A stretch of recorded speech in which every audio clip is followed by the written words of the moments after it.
মা, এই মেয়েটাকে দেখো, শেষে ভাই এই মেয়েটাকে পছন্দ করলো। কি বলবো বলো, নিজেই তো পছন্দ করেছে। মা খেতে দাও। ও, তোমরা ওর ছবি দেখছো? হ্যাঁ দেখলাম, তোমার পছন্দ। দেখেছো চুলটা কত সুন্দর?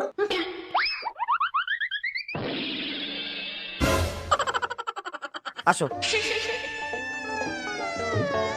মা, মা, কি রে, দিনের বেলায় বউ নিয়ে আসলি যে? মা, রাতে আনলে ওর বউকে যদি কেউ খুঁজে না পায়। তুমি চলো তো।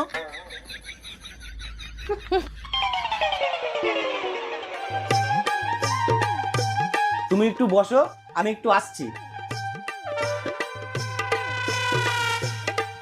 এই নাও, এইটা তোমার। আচ্ছা, আমার মধ্যে সব থেকে তোমার কি ভালো লেগেছে?